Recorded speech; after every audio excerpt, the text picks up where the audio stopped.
Oke, mulai presentasi. Materi ini adalah etika bisnis dalam pemasaran. Etika bisnis pemasaran itu merupakan sebuah standar moral yang digunakan untuk memandu keputusan dan tindakan pemasaran. Etika mengatur berbagai segi kehidupan manusia agar berjalan harmoni. Bukan hanya individu yang diatur dengan etika, namun organisasi atau entitas juga diatur oleh etika. Sebagai contoh, perusahaan entitas ini harus dapat berjalan secara harmoni dengan seluruh pemangku kepentingan stakeholder, ya, seperti pemasukan, konsumen, mediator, kompetitor, dan lain-lainnya.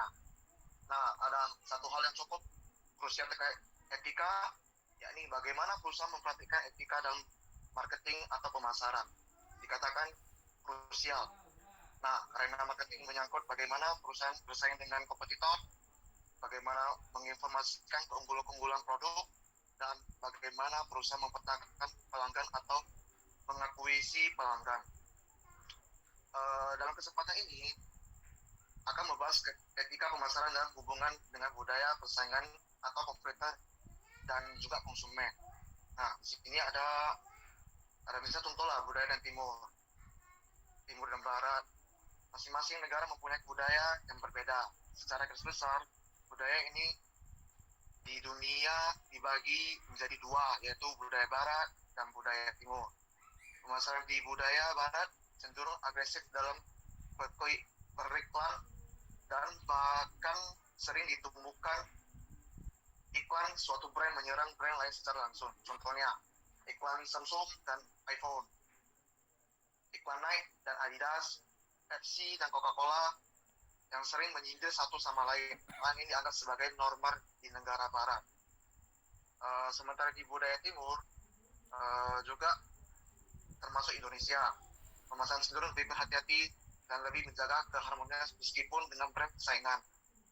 Brand juga hanya dapat memberikan kode implisit dan tidak menyebut nama-nama brand saingan dan sangat meng-highlight kekurangan brand saingan dan menunjukkan kelebihan dan pemasaran.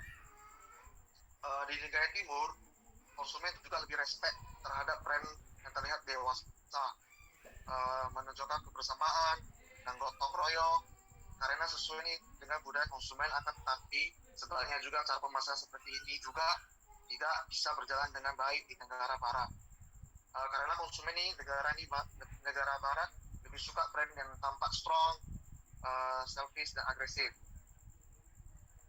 Oke, hal kedua yang kita bahasnya harus diwaspadai adalah mengenai etika pemasaran dan konsumen.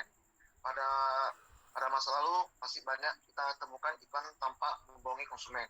Contoh adalah buy one get one. Tetapi ternyata free produk, ada produk tertentu yang value yang jauh dengan produk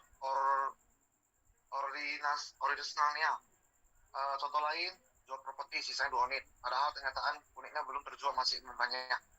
Pada zaman dahulu, saya mendengarkan berita cara pemasaran seperti ini sangat booming dan konsumen juga tertarik karena masih mudah, riayu. Akan tetapi cara tersebut sudah tidak ada dilakukan di zaman milenial saat ini, karena konsumen semakin kritis dan dalam melihat makna dari sebuah kampanye iklan. Konsumen yang lebih terdidik juga lebih menghargai, lebih tertarik dan lebih terhadap kampanye iklan yang menonjolkan konten kreatif yang menariknya. Ini contoh lain. Saat OVO dan Grab pertama kali memberikan diskon 50% dan masihnya diskonnya masih cukup besar, konsumen banyak tertarik. Akan tetapi saat OVO dan Grab menurunkan maksimal diskonnya menjadi hanya sekitar 10.000, banyak konsumen tidak tertarik dan beralih metode pembayaran lainnya. Pak, presentasi ini Udah selesai. selesai, Pak.